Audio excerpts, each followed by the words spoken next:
Hello students, I am Rahul Pandey and today I will continue the second part of the chapter The Triumph of Surgery. Okay, so I try to sound severe. Now I really mean this. If you do not cut his foot right down and give him more exercise, he is going to be really ill. You must harden your heart and keep him on a very strict diet. So the doctor Harriet advised Mrs. Pumphrey that you will have to give the diet to your dog in a limit, okay, quantity, otherwise it will be very difficult for your dog. Mrs. Pumphrey wrung her hands. Oh, I will, Mr. Harriet. I am sure you are right, but it is so difficult, so very difficult. She set off, head down along the road, as if determined to put the new rhyme into practice immediately. So, after that, Mrs. Pumphrey said that you are right, means I am trying my best and I will try to minimize the diet of my dog. I watched their progress, their growing concern. Tricky was tottering along in his little tweed coat. He had a whole wardrobe of these coats dropping in his harness. I thought it would not be long before I heard from Mrs. Pumphrey, and the doctor said that I noticed that the condition of the tricky was not good, although he has every types of facilities in under Mrs. Pumphrey. Okay, he had much clothes according to the weather for winter season, for rain season, for summer season. Okay, the expected call come within a few days. Doctor said that Mrs. Pumphrey called me. Okay, Miss, within a day, as I had expected. Mrs. Pumphrey was distraught. Tricky would eat nothing, refused even his favorite dishes, and besides, he had bouts of vomiting. He spent all his time lying on a rug. And she called and told that, please, doctor, come immediately. My dog is not eating, okay? And he had bouts of vomiting at night.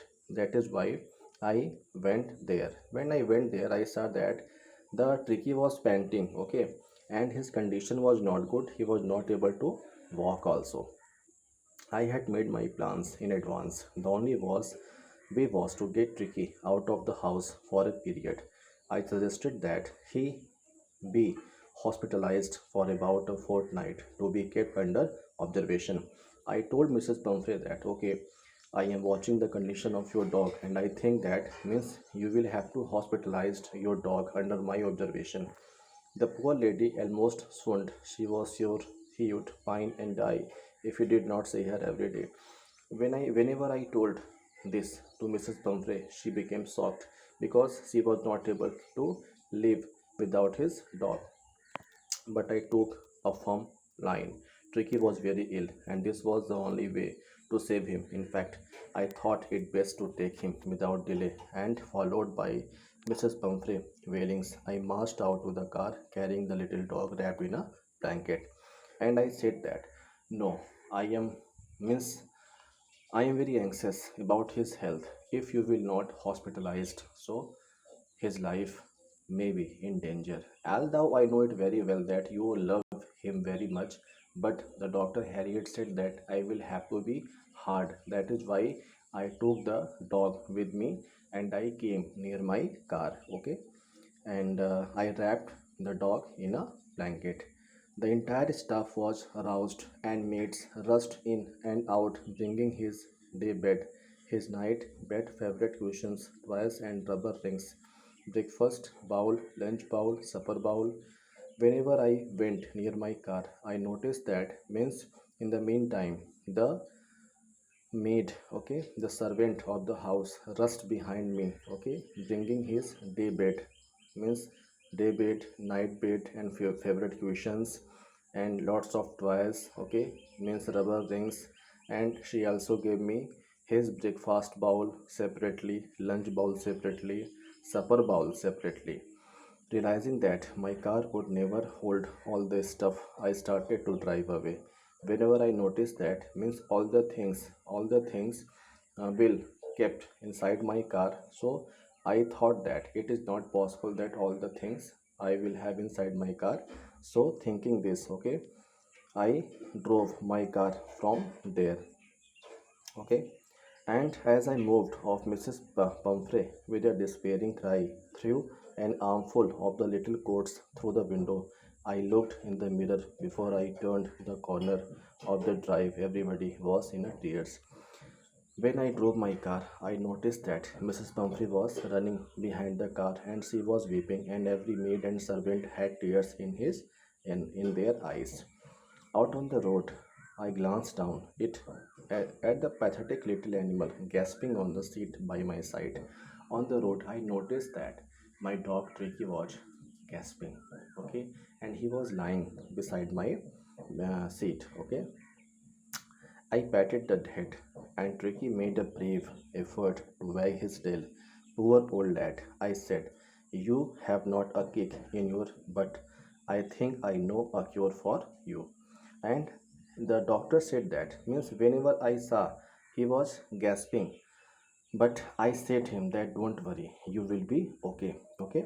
At the surgery, the household dogs surged round me. Tricky looked down at the noisy pack with the dull eyes and when put down lay motionless on the carpet. The other dogs, after sniffing round him for a few seconds, decided he was uninteresting object and ignored him. Whenever I went, okay, in my surgery house, I had okay dog many dogs okay with my at my house, so all the dogs came behind me seeing the Tricky. Then they thought that it is my new friend, but I kept the Tricky, okay. And no, his the eyes was very dull, and when put down lay motionless on the carpet, the other dog came, okay, and they sniffed around him few seconds and decided that he was an uninteresting object and ignored him. My all pet dogs ignored Tricky, thinking that he is not a good dog and he cannot be our friend. That's why they went from there.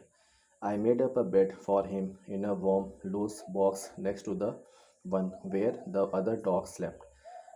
The doctor Harriet said that, who is the narrator, that I made a bed for my Tricky, okay, beside the others. Dog slept where they slept. For 2 days I kept an eye on him, giving him no food and plenty of water. Doctor said that 2 days I did not give food to Ricky and I gave only water to drink. At the end of the second day, he started to show some interest in his surroundings, and on the third, he began to whimper when he heard the dog in the yard. And doctor said that I was very shocked whenever I noticed that means for 2 days, okay, he did not buzz. But on the third day, okay, some activity happened in his body, and the doctor said that he began to whimper, and he had misheard the dogs in the yard, and he began to take interest in listening the sound made by my other pet dogs. Then I opened the door. Ricky trotted out and was immediately engulfed by Zoe, the greyhound, okay, and his friends. After rolling him over and thoroughly inspecting him, the dogs moved off down the garden. Ricky followed them, rolling slightly with the surplus fat. The doctor said that whenever I opened the door, I found that okay, Ricky went outside of the surgery room, okay, immediately, and he was totally engulfed by Zoe. Zoe was the greyhound, okay, my pet dog, and his friends. After rolling him over and thoroughly inspecting him, the dogs moved off down the garden. Ricky followed them, rolling slightly with his surplus fat. And when all the pet dogs observed that, means now Ricky is good, his health is good, then they thought that, okay, I will have to go outside, okay, of the surgery house in the garden, and Ricky will also play with us. And whenever all the dogs ran from there, Ricky followed them immediately, okay. And after that, what happened? I noticed that means there was a means surplus fat. The condition of fat inside the pig's body had decreased. That is why he was able to run very fast. And the doctor was very happy because means his trick of giving means 2 days he did not give him food. He gave only water. And the doctor knew very well that whenever the fat will reduce from the body of the tricky, at that particular time he will definitely start to run and he will have some energy in his body. That's why means seeing the tricky was running behind the pig dogs, the doctor was very happy. So dear students, it is the end of second part, okay, of this chapter, the triumph of surgery. And tomorrow I will continue the next paragraph in video third. Okay. So till then, keep learning and keep